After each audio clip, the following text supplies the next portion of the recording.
today. I mean, when I say large gathering, it's a virtual gathering. I know it's during the COVID pandemic time, so that's the reason why we are doing all of these sessions online. Thank you so much for showing up in such great numbers.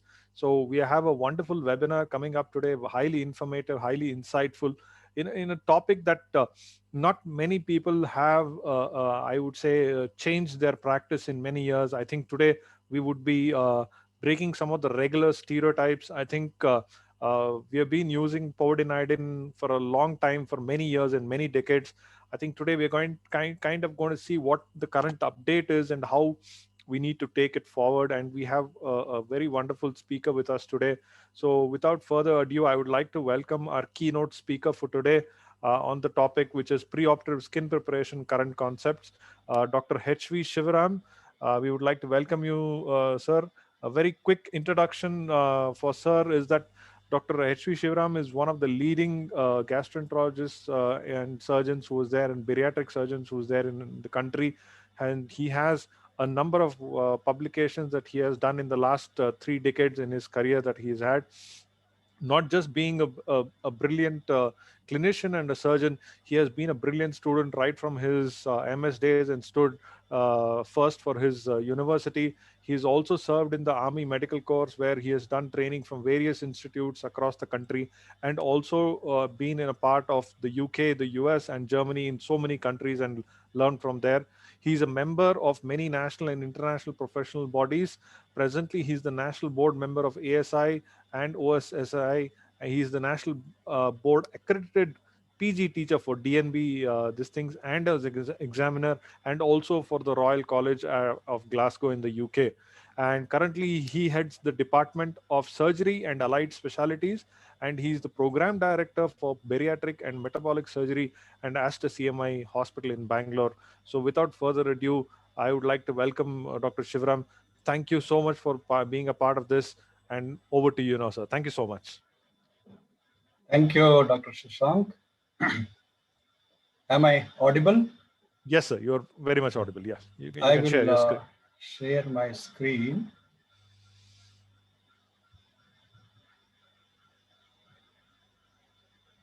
Right. Yes, sir. Okay. Good afternoon, everybody, for joining this webinar. Dr. Shashank and team, thank you very much for asking me to talk during this webinar. Pre-operative skin preparation is a very, very basic subject. All of us start from our PG days or from the undergraduate days, but it's always good to revisit the basics so that what is advancement which has occurred now, we can definitely discuss and also come to the updated knowledge, and this can go into our practice, and ultimately it helps all the patients. So why the skin preparation? All of you know that human skin is colonized by a large number of microorganisms, which we call it as resident or normal flora, and this live in the skin folds, sebaceous glands, and hair follicles. Also, there are other bacterial flora known as the transient flora, which contaminates the skin by contact with other contaminated surfaces. All these microorganisms are harmless to the surface of the skin, but when we make a skin incision for surgery, they can get into our tissues and can cause surgical site infection. Cleansing of the skin prior to surgery is therefore very, very important, not only to remove all the microorganisms and the dirt on the skin surface, but soap and water can physically remove all these dirt and secretions, but the transient microorganisms can also go, but this will not affect the normal or resident flora which are in the skin folds, sebaceous glands, and hair follicles. So that's where the antiseptics like the alcohol or the povidone iodine or chlorhexidine, these are important as antiseptics to remove all these skin flora and to prevent infection of the surgical site. You may wonder that bacteria which reside on the skin, there are more than 1,000 species. And most important of them, which we all know, are the staph epidermidis or the staph aureus, which can become pathogenic when they enter into the skin and cause infection.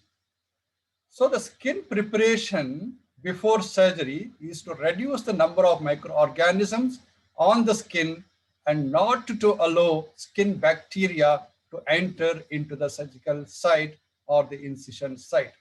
So this can prevent the hospital acquired incision infection, which can occur when the patient get admitted, and without our knowledge, we can introduce infection. What is surgical site infection, which we discussed? A surgical site infection is an infection that occurs after surgery in the part of the body where the surgery took place. So this can occur within 30 days after surgery. Still, it's called surgical site infection. If we have used some implant like the mesh or so, even if it occurs within a year, it is called surgical site infection. There are basically three categories or classifications: superficial, which can occur in the skin and subcutaneous tissue; then the deep incisional surgical site infection, which occurs in the deep soft tissues, including fascia and the muscles; and the organ or space surgical site infection, which occurs deep inside, like in the peritoneal cavity. You imagine all these can occur if we don't take sufficient precautions for the skin preparation. Why surgical site infection is important? This is because the surgical site infection is looked upon as a surgical complication. It can cause a lot of pain and suffering to the patient. And once we have to treat this infection, cost of healthcare multiplies and increased hospital stay, ICU admissions, antibiotics, all those things. And also it damages the surgeon's reputation. Insurance denial can occur. It can cause deformities. And when there is abdominal wound infection or anything, it can cause dehiscence or later hernias, and ultimately may require corrective surgeries later on. So that is why surgical site infection is very, very important to all of us. It has a lot of costs involved, which can be direct costs or the indirect costs. Direct costs, you can look upon all these things, but there are a lot of hidden costs like the loss of productivity, impairment of function, which may be temporary or sometimes permanent, and the patient goes dissatisfied, and ultimately it can lead on to decreased referrals, increased litigations, all these things. What is most concerning is this is the part of the patient safety aspect. We all work because patient is the center of the medical universe, around which all our works revolve and towards which all our efforts end. Without the patients, we the healthcare workers do not exist. But the good news is that about up to 60% of surgical site infections are preventable with good pre and intraoperative measures. So prevention is the best way of treating this aspect, and that is why this webinar is being conducted. We surgeons pray God every day with because of we are involved with the most complex aspect of the human life. And one of the most important prayer we do every day is that let the invisible enemies, the microbes, do not infect my patient. So this is our prayer every day in the morning, especially before making an incision on the patient's skin. Coming to the skin, skin is the first line of defense. You see here, it is when it is intact, it can not allow any bacteria to go inside. There are different layers, but when we make an incision, that can cause sometimes infection. That's because we are never alone in our body. There are 100 trillion symbiotic organisms in the adult human body.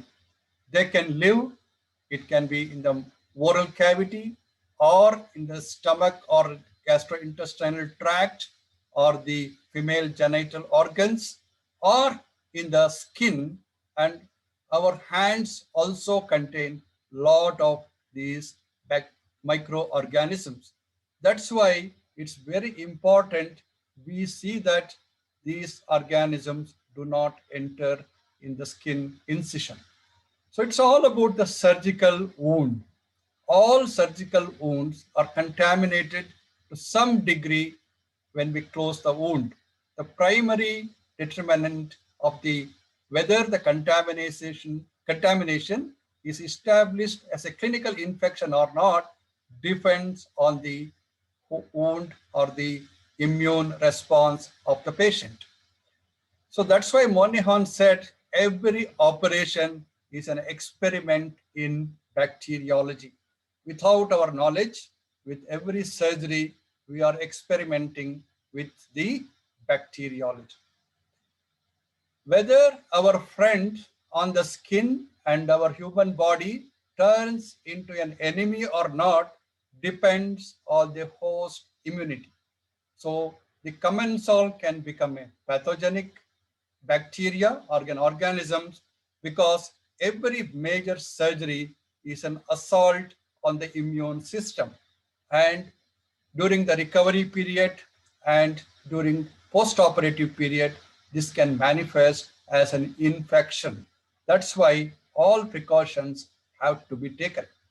If you see this graph, the bacteria enter into the surgical wound during the surgical procedure, and within 2 to 6 days, they can be or cannot, if they are not pathogenic and they have not gone into the pathogenic state, it may not manifest, but after 2 to 6 days, it can manifest as an infection. That's why usually after the clean surgery on the third post-operative day and onwards, we will be very vigilant about the wound and keep looking at whether any infection has come or not. Next is coming to the skin preparation for surgical incision or an operation. I will deal with it in 4 or 5 headings, like the pre-surgical shower, surgical hand scrub of healthcare workers, hair removal, which is a very important part of the preventive aspect, whether it is necessary or not, and how to prepare the surgical site and insides drapes, whether there is any roll or not, and the antiseptics, what we are using, and the what are the merits and demerits of them.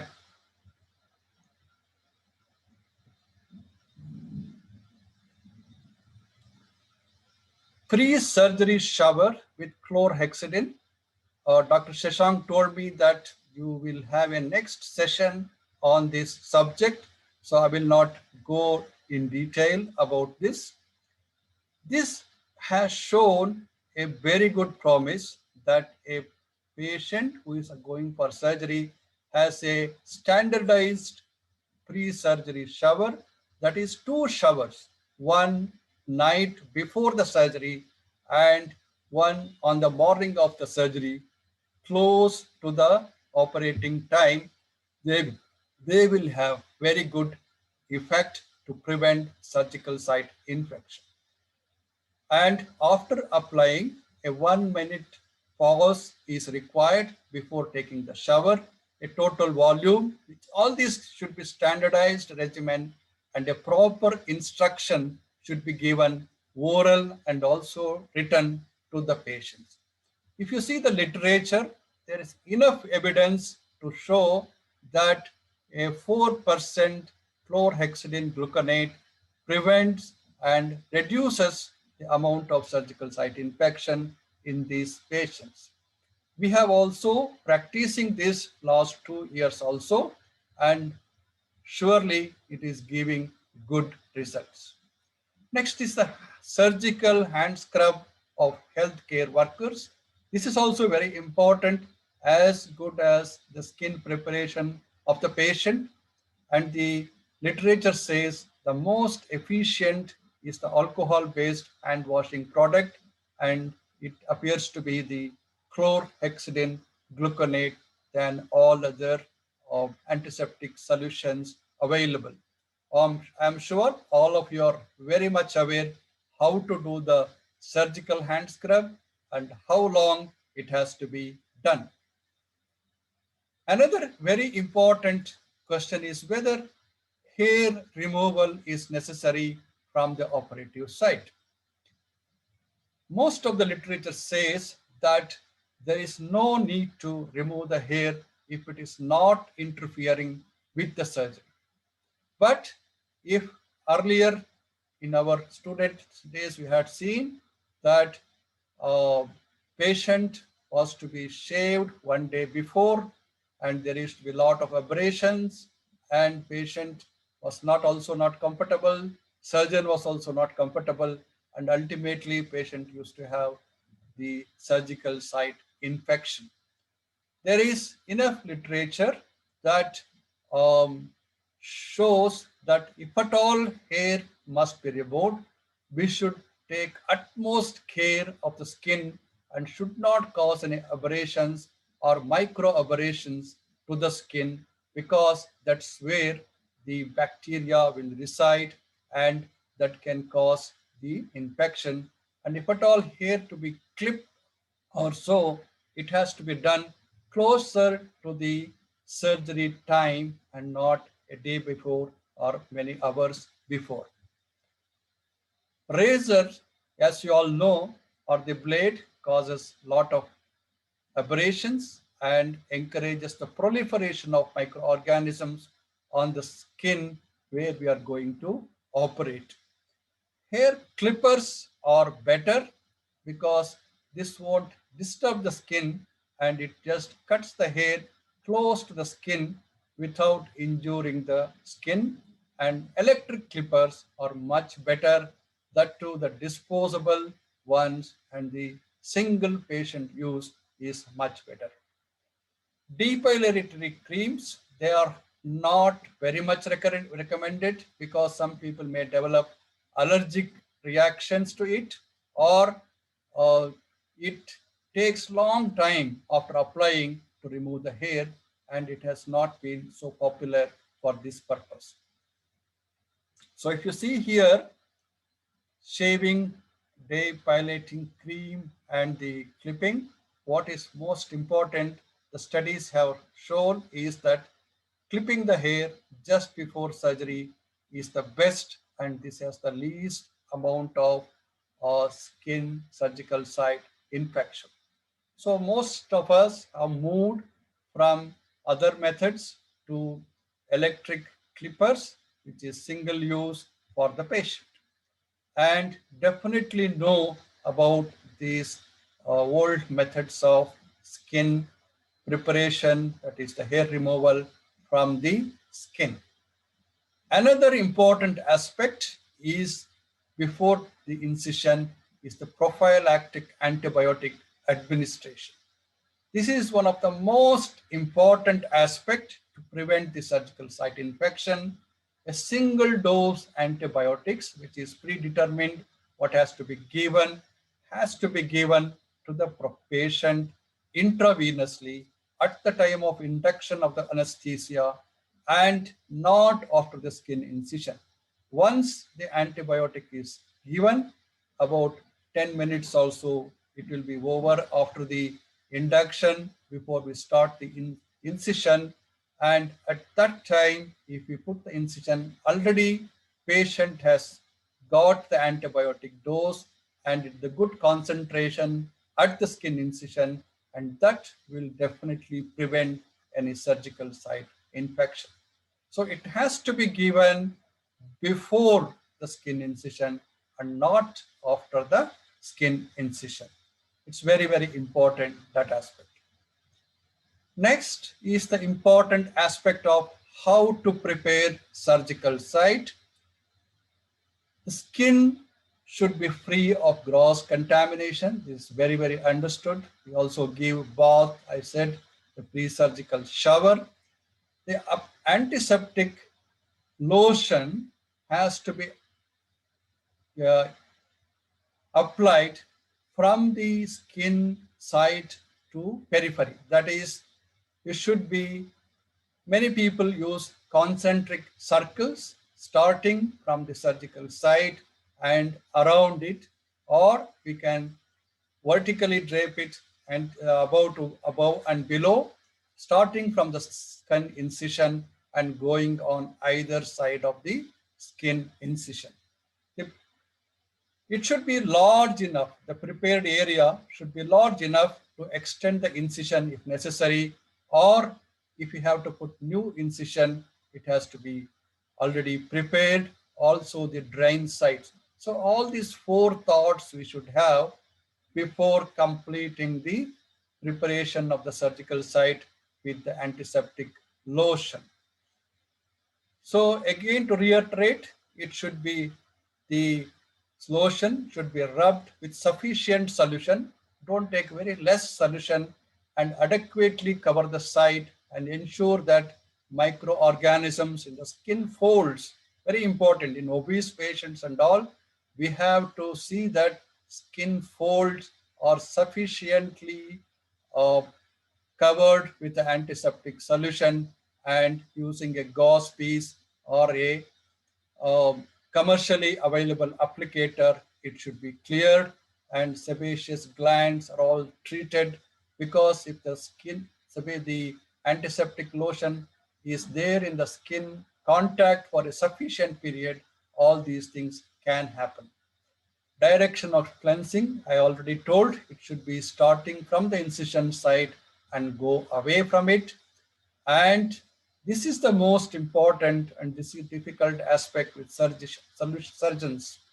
The solution must be allowed to dry on the skin before drapes are fixed. So what we do many times, put the solution and then apply the drapes. So we should allow for the time for these antiseptic solutions to act on the skin and also the deeper aspects of it, so that it can kill the microorganisms which are present in the skin, especially the folds and the sebaceous glands and the hair follicles, all these aspects. So an ideal skin disinfection, it should remove, not only remove, it should also kill the skin flora at the site of planned surgical site. So it should be fast acting without taking too much of time. It should be broad spectrum, and it should have a residual or a persistent action over the skin, and it definitely has to have antiseptic properties. And another important thing is not only bacteriostatic, it should be bactericidal also. When we combine all these things, then we have a good skin preparation and ready for the surgery. In all our operation theaters or our practice, the preparations we see for the skin preparation and also the surgical scrub, we see the povidone iodine and the 4% the chlorhexidine gluconate. So which is the one we have to prefer?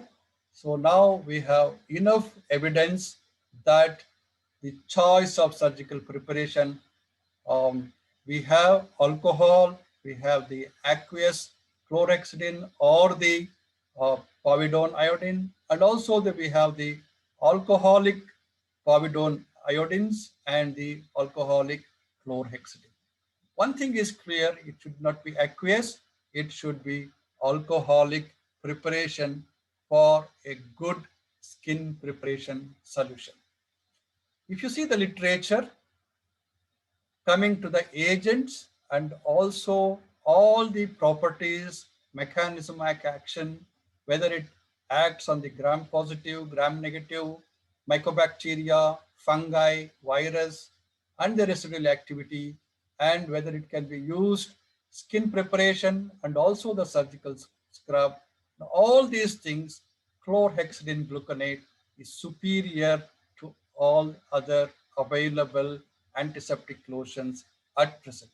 So that's why a lot of people have shifted from the povidone iodine to the chlorhexidine gluconate. So going a bit detail about chlorhexidine gluconate. Why chlorhexidine gluconate? It has a persistent antimicrobial activity up to 6 hours, which is good enough for our most of our surgeries. Then repeat applications, if you do repeat applications after some time, it will definitely maximize the antimicrobial effect and especially the bactericidal effect. It acts rapid bactericidal action. Even if the surgeons are hesitant to wait for some time, it has enough of action. Excellent activity against, excellent for gram positive and certainly to some extent gram negative also. Not affected by blood or tissue proteins which can spill over the skin after we start surgery. So all these things make chlorhexidine gluconate a darling of the surgeons. It has some disadvantages, like it can't be applied to above the neck area, especially the eyes or ears, and the nerve tissues, it is better not to have direct contact. And against spores, I don't think it is required in the skin preparation, and the spores and fungus, it may not be very active. If you see the preparations, they have two preparations. It's almost similar.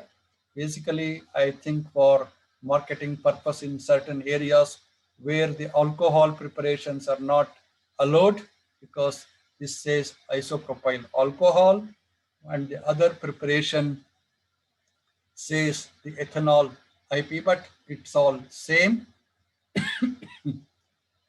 This has to be used undiluted. There's no need to dilute it.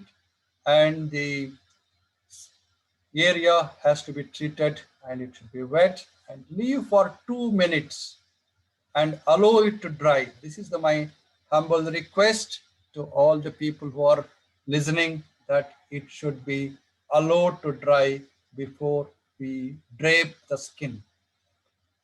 Coming to the mechanism of action, it has different concentrations, 0.5%, 2%, and 4%. In smaller concentration, it is bacteriostatic, whereas in higher concentration, it is bactericidal. I think that's why even the chlorhexidine mouthwash is available, 0.5%, which can be bacteriostatic. Hand drops are available. And most important is it damages the microorganisms intracellular and breaks all the cell wall integrity and cytoplasmic coagulation. So this causes at the concentration of 2% or 4%, it is definitely bactericidal, which is ideal for us. Few words about antimicrobial or the incise drapes. Many people don't use it, but this is another small step to prevent the surgical site infection. Directly, it may not affect, but definitely it secures and protects the incisional area, and it ensures that area is protected from other surgical drapes shifting. Like this incise drape is put, it won't allow the other sheets to slip on or to shift. So it's always there and it protects area. Also, the reduction of risk of SSI has not been 100% proved, but definitely some of the guidelines like NICE guidelines have recommended it. And some of the studies have also shown that there is definite reduction of surgical site infection.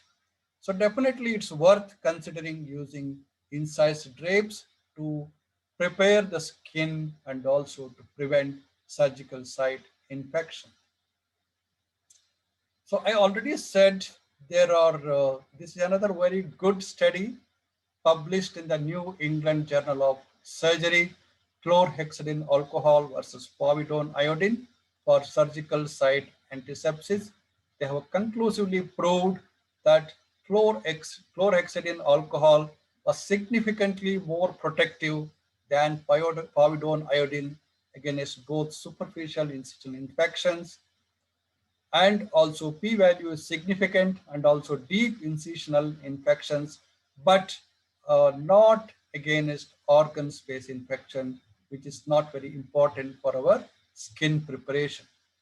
So pre-operative cleansing of the patient's skin with chlorhexidine alcohol is superior to cleansing with povidone iodine for preventing surgical site infection after clean contaminated surgery. So this is the conclusion from this study. I think that's a good take-home message for all of us. There are many guidelines like CDC guidelines, which also say that we should use the alcohol-based preparations. There is WHO prevention of surgical site infection guidelines. Again, this also recommends strongly that the chlorhexidine gluconate is much better for the surgical site infection prevention and the skin preparation. All other guidelines, if you take the IDSA, NICE guidelines, Royal College of Physicians of Ireland, or the USA guidelines and the UK guidelines, all of them also recommend chlorhexidine gluconate, 2% or the 4% of them. One caution I want to give you all that we should not get confused with disinfection versus sterilization. So a lot of people use the instruments which are disinfected with the Sidex chamber or the formalin chamber. They are not sterilized. That's only, this is good enough for the gastroenterologist or the other people who can use where there is no mucosal break. But when we make a skin incision, we should use sterilized instruments, which can be done either by good autoclaving or the plasma sterilizers, or sometimes with the ETO sterilization. ETO is not accepted in some of the countries, but definitely we should use the good sterilization methods, either plasma sterilization or the autoclaving. Otherwise, infections like this atypical mycobacterial infection, many of these patients come after the instruments are used in the side from the Sidex or the plasma or the formalin chamber, which is not at all good, and the patient will suffer for a long time. This is not the fault of the skin preparation. It is the skin getting infected or the surgical site getting infected because of the improper sterilization. So friends, the surgical site infection risk, there are myriads of events, and the pre-operative skin preparation is one such event where we can take adequate precautions so that the patients will not suffer because of the surgical site infection. So what is recommended is the surgical care bundle approach. This is a structured way of improving the processes of care and patient outcomes, where we can include all the evidence-based practices, and when we all perform it collectively and reliably, definitely the patient outcome improves. So it's not just the surgeon or the scrub nurse involved or the assistant surgeon which is who are important. It is the entire care delivery system, the healthcare delivery system, from the purchaser, the from the OT procurement, everything is important. So then only that the prevention aspect improves, the surgical site preparation can be done adequately. So friends, the goal of preoperative skin preparation is to reduce the incidence of surgical site infection and thereby improve the patient care and this satisfaction and reduce the cost of healthcare. So in this direction, chlorhexidine gluconate appears to be the best choice from all the evidences I have shown here and also what we discussed. Thank you very much. And if there are any questions, I'm very happy to take it. Thank you, Shashank. Thank you very much. Yes, thank you, sir. I think that was a great, wonderful session, extremely well put and very articulate to the point. I think there are a few points that I just wanted to highlight. I think one great point that you said is whenever we use any alcohol with chlorhexidine based solution, one has to wait for a first few minutes, allow it to dry, because that alcohol fumes can cause a surgical fire. So I think that is a very very apt point that you put. So thank you so much for bringing that up. What we will do is, looks like most people have raised their hands, so I will have to unmute them, so they're not putting in the chat. So please hold on, give me a time. I think there are people who have been raising their hands to talk for a while. Mr. Pankaj Burman, can you unmute yourself? I have allowed you to talk. You raised your hand for some time. Mr. Pankaj Burman. Pankaj has to unmute. Yeah, he has to unmute, sir. Yeah. I think we'll take a question that Gabriel Rodriguez is asking from Manipal, sir. Right, She's right. saying is that should we use some alcohol first and then betadine? I think I'll let you to answer this to break this myth. I think this is a very old myth. Yeah, Gabriel is a good friend of mine. Thank you, Dr. Gabriel. No, I think it has stopped because the this kind of chlorhexidine gluconate itself contains alcohol also. It's an alcohol-based preparation, and there is no need to use alcohol separately. Nowadays, it's all single solution which is used for the skin preparation, and it has excellent residual activity. Only thing is, it has to reach the different layers. So that's why it's very important to leave it for about 2 minutes or so, so that it acts deep inside also, and it has a good residual activity.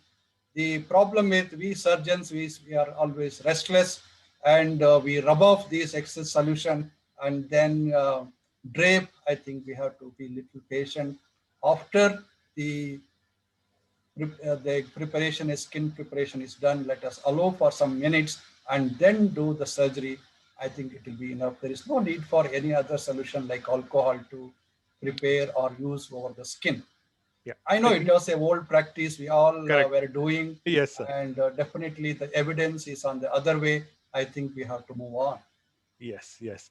So I think just to add to the fact, I think all of you know we have been using chlorhexidine and povidone especially for many years.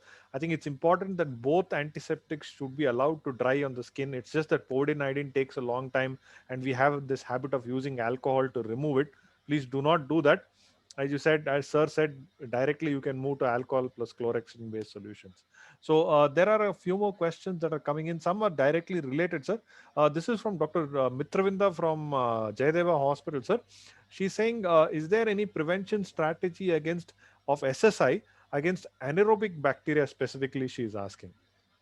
Yes, if you see the skin microflora or the other organisms, anaerobic organisms getting contaminated at the time of surgery, unless we open the bowel or anything, is unlikely.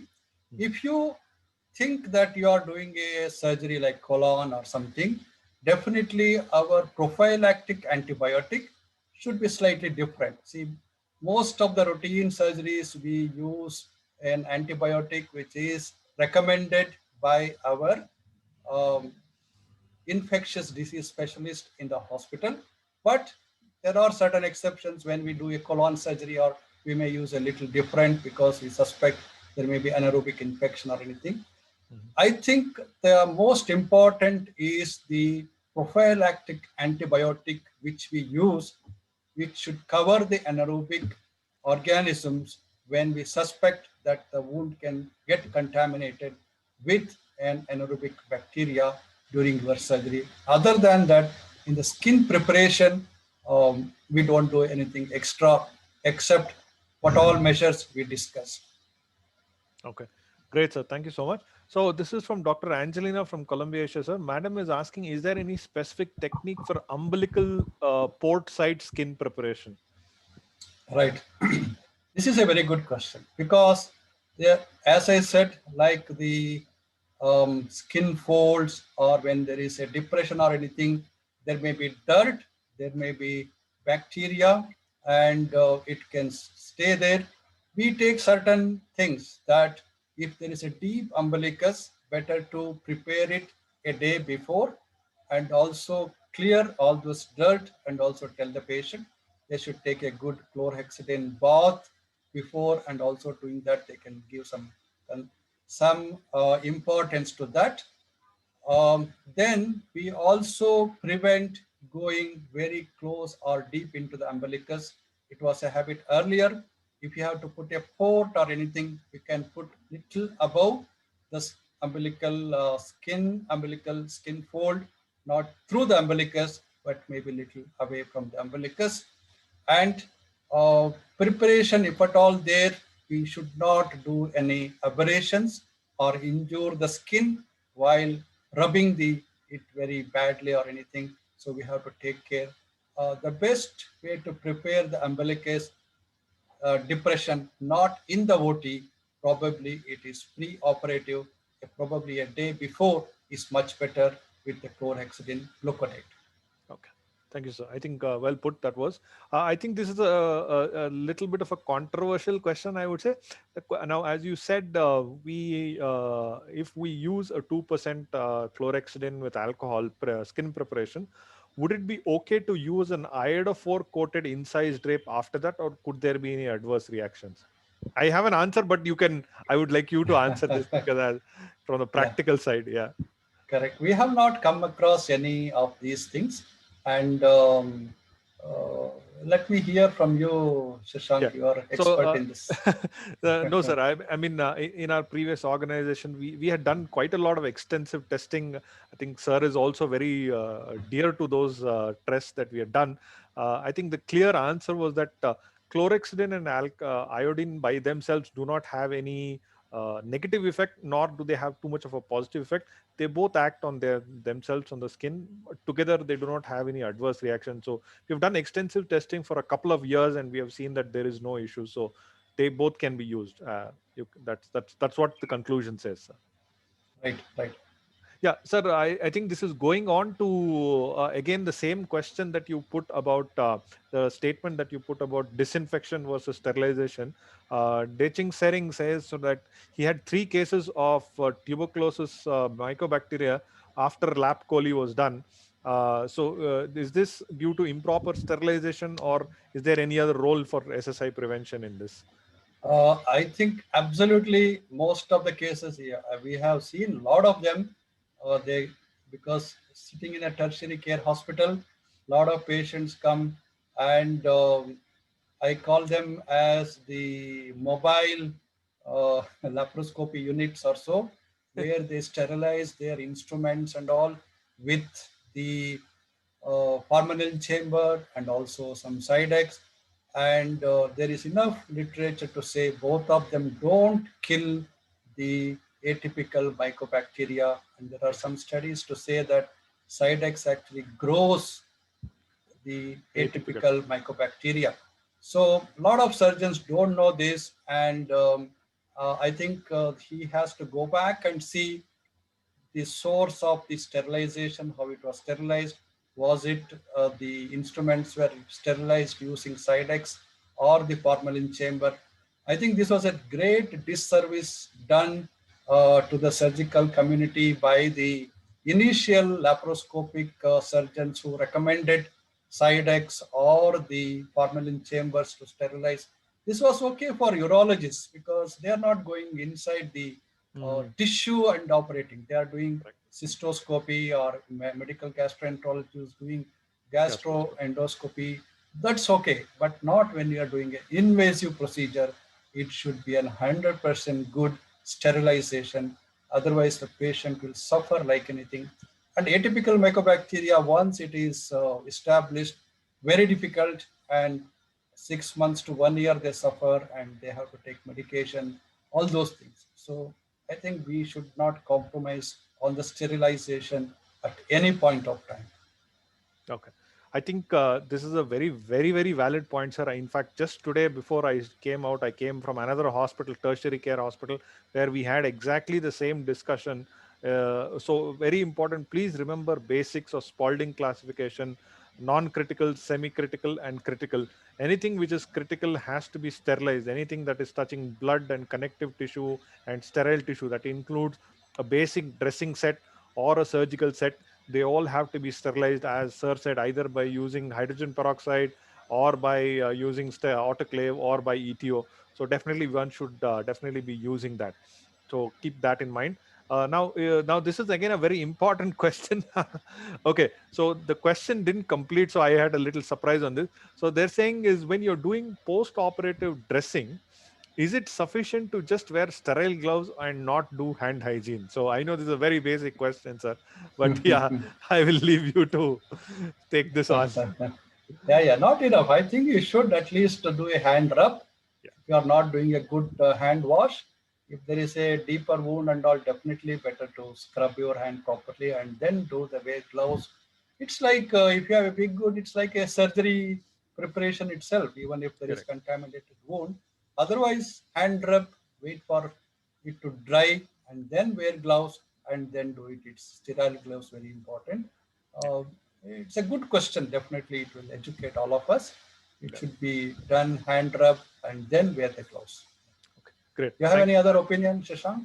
No, sir. I mean, absolutely true. I mean, the answer is very simple from WHO and CDC, is that before Yeah, you wear gloves and after you wear gloves, you have to do hand hygiene before and after. So there is no absolutely, questions absolutely. about it. Absolutely. If you So see, the hand is the dirtiest part of the body. That's what I want exactly, to tell.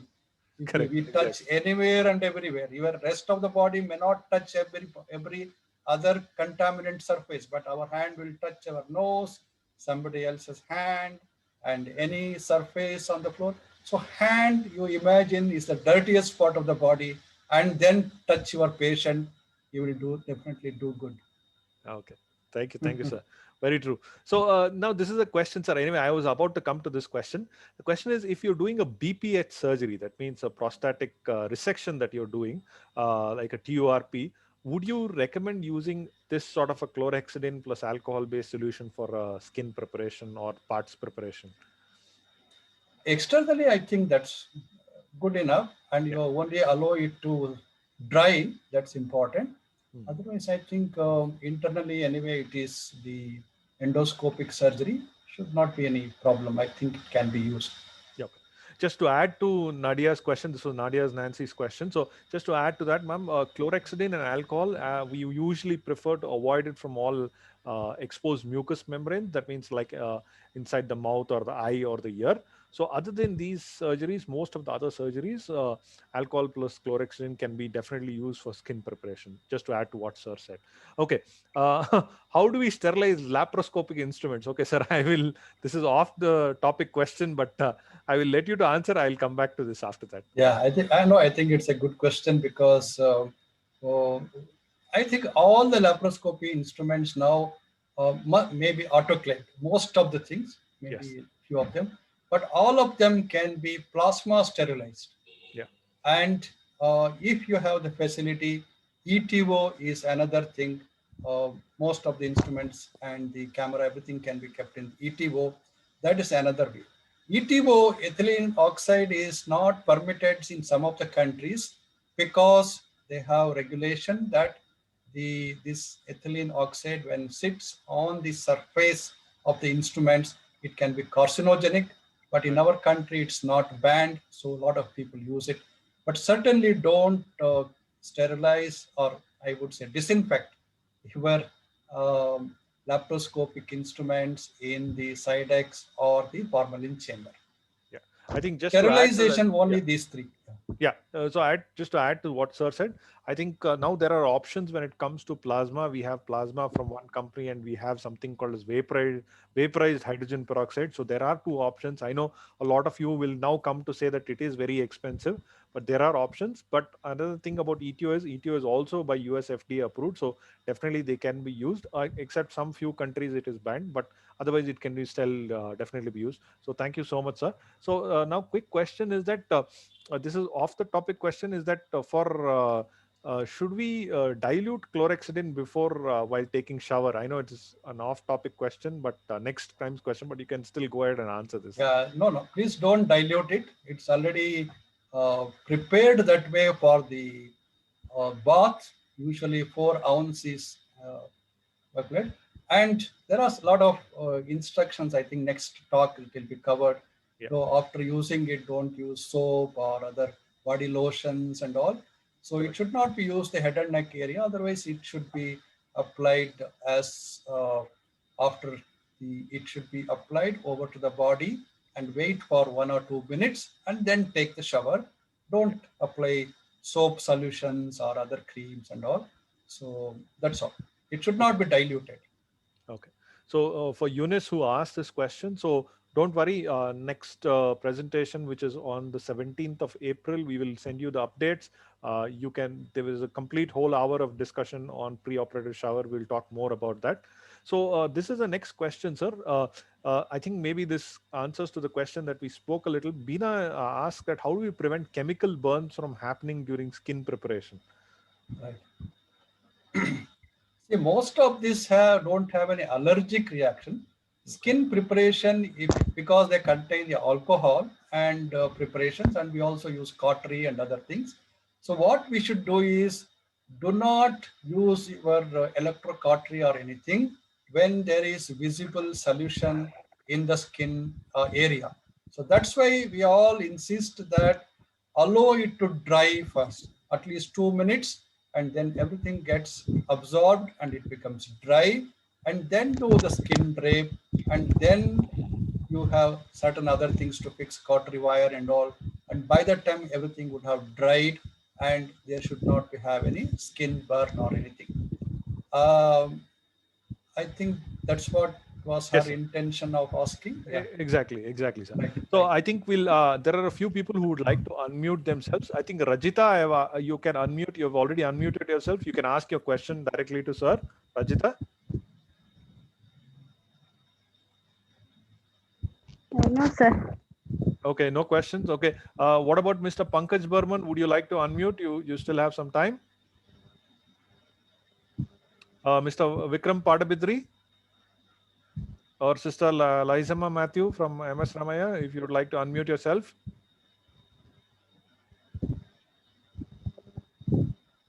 Yeah, Mr. Pankaj Burman, you have unmuted. Please ask your question to sir. No, sir, I have no question. Okay, thank you. Okay, looks like we've answered most of the questions. Sir, just a couple of questions before we can let you go. they would saying, could you give us some reference material? We will definitely send you some of the reference material. You can see the videos. There are the references for each of the slides are given below. That can be done. Now, there was a question that came previously, which I kind of missed, was that there are two methods of skin preparation, sir. As most of you know, so people usually scrub first and then paint, or they directly paint over the skin using the skin preparation. What is your comments on that, sir? That was the Okay. question that was there. Scrubbing was very much religiously done in the olden days because we didn't have the excellent material like povidone iodine or the chlorhexidine. So that time we were all dependent on mainly the alcohol. So the idea of scrubbing is to remove all the transient microorganisms or any contaminant or the dirt which are in the skin crevices or the folds, so that when we apply next that the chlorhexidine gluconate, it won't miss any of the crevices or areas or anything. Scrubbing is not a bad idea. It can be done, but be careful that don't drop too much and create some any micro aberrations or anything. Correct. Ideally, it can be done in the operation theater, especially when especially the orthopedic surgeons or the surgeons who use implants like mesh or the knee implants or anything. They are very, very cautious about the skin preparation. So scrubbing can be done, and after the scrubbing, allow again it to dry and then apply this chlorhexidine glucolase that can avoid. Only thing is we have to be careful that not rub too much and cause any abrasions. Correct. Abrasion. Okay, so just a last couple of questions is that just to reiterate, can CHG chlorhexidine alcohol solution be used for neurosurgical cases?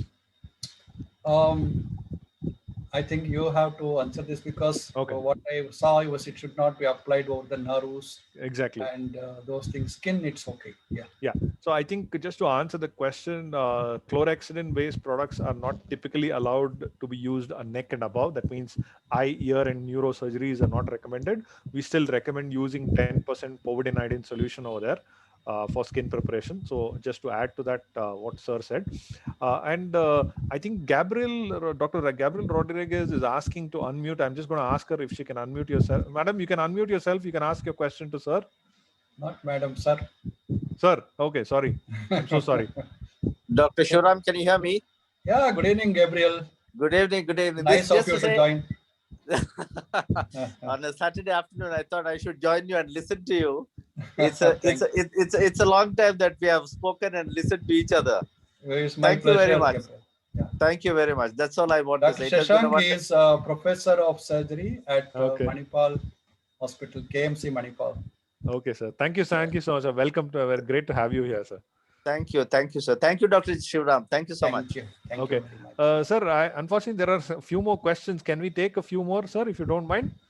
All right, if it is helpful to people, yeah. So, okay, I think the question that is asked was that PVP is not having residual effect. Does it mean that it's not as good as CHG in terms of residual effect? Is the question? Yeah, I think residual effect, if you compare, the chlorhexidine is much superior, and also when the duration of residual effect, it's also much better with the chlorhexidine gluconate than the povidone iodine. That's what the literature says when there is comparison and everything. Okay, so I'll just take this question, sir, on your behalf. This is something that we had discussed just today morning, is that why 2% and not 4%? The reason is that higher concentration of chlorhexidine can be may have reactions on the skin. So that's the reason when you use 2%, what is minimum required along with alcohol, that is sufficient as a skin prep. 4% is only used as an aqueous form for scrub. So that is what that will there. And the next question is not related to the topic, sir, but Sabita has asked this, is that what do we do when we have an endoscope which has been used on a HIV or HBsAg or a COVID patient? Should the Sidex solution be changed? Would you mind if I answer this question, sir? Sure. Yes. Yeah. So just to answer that question, Sabita, when it comes to HIV, HBsAg or HCV or COVID, the Cydex solution need not be changed. It's just in your mind. The only reason when we change a Cydex solution is when we suspect or we have a confirmed case of mycobacterium tuberculosis or atypical tuberculosis. Now, what you have to remember is whenever you do these kind of cases, you have to keep it a minimum for 45 minutes, after which you have to discard the solution. You cannot reuse this. And most preferably, we would always prefer that even in the endoscope, you send it for ETO sterilization after that. Sir, just on the last question, which is on the administration of prophylactic antibiotic, could you just talk about the time? I know it's been talked about quite a bit, but you can just illustrate that one point. Yeah, when it comes to prophylactic antibiotic, I give the comparison that um, opening the umbrella before the rain starts. If the rain starts and if you open the umbrella, you are already wet. The protective mechanism is not there. After wetting yourself, what's the point in opening the umbrella? Similarly, if you want to prevent the surgical site infection, you have to give the antibiotic before the bacteria or the skin flora enter the skin incision. That is, you have to give it at the time of induction or just within 30 minutes of before surgery. That's why we don't recommend it to give in the ward and then send the patient to the OT, because between the ward and this time of induction of the surgery or the incision, sometimes patients may get delayed, surgery may get delayed, and it may go waste that antibiotic. That's why the best person to give the prophylactic antibiotic is the anesthetist, and in all our sign in and time out, everything, the responsibility is given to anesthetist, and they give whatever we have recommended. The most often it is the cefuroxime 1.5 grams. If the patient is obese and if the BMI is more than 40 and all, we can give 3 grams. And if the surgery is prolonged more than 2.5 hours, then you can give another dose of injection. And if there is a massive blood transfusion, and then also we may have to give one more dose of antibiotic. Other than that, if you have if you have given a prophylactic antibiotic, which is the most, I must say, very, very important component of preventing surgical site infection. And if you give one dose of antibiotic, that is more than enough in the clean contaminated cases. And there is no point giving antibiotic after that if saying that patient has urinary catheter or patient has Rein's tube or patient we have put a mesh to the patient or an implant. There is absolutely no indication to continue the antibiotic.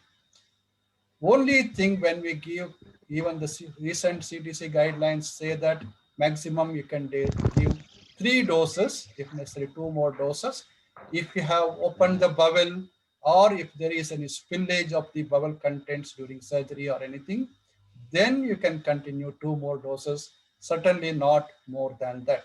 So this is what I am talking is about the prophylactic antibiotic and not about therapeutic antibiotics, which we give in all established infective cases like the contaminated cases or the dirty wounds. Then definitely we have to continue the antibiotic. Like you have a gangrenous appendicitis or a gangrenous gallbladder, they are all infected areas, so we have to continue antibiotics.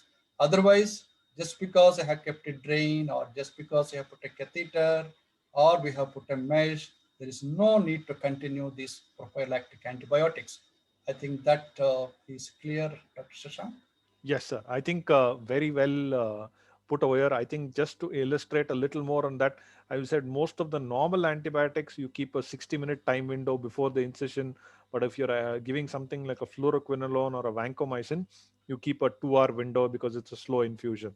That is the only reason why you see guidelines recommending 60 to 120 minutes. But typically, most antibiotic, 95% of them will be within 60 minutes of your incision time. Keep it within that time. Yeah. So I think that's we will round up the questions that is there. So for people who are asking a few more questions, I have left you my email address and phone number on the screen. If you would like to WhatsApp or drop in a mail about your questions, we will pass it on to sir, and sir can answer that. We'll stop at this time because we are exceeded a few minutes above time. So thank you so much. I would like to thank Dr. Shivaram from all our participants. I think he has been a wonderful speaker and a very informative person, and especially encouraging with all the questions and discussions. Thank you for a wonderful interactive session, sir. Thank you so much. And thanks to all Thank our you, Dr. participants. Shashank. I think it was a very good session. I think it will definitely help preventing the surgical site infection. And I thank all the participants who asked wonderful questions and also enlightened us. I think, Dr. Shashank, you did a wonderful job as a moderator. Thank you very Thank much. you. Thank you, sir. Thank you. Thank you. Thank you. Thank you to Shulke for being supporting on this. Thanks again, sir. Thank you, all the participants.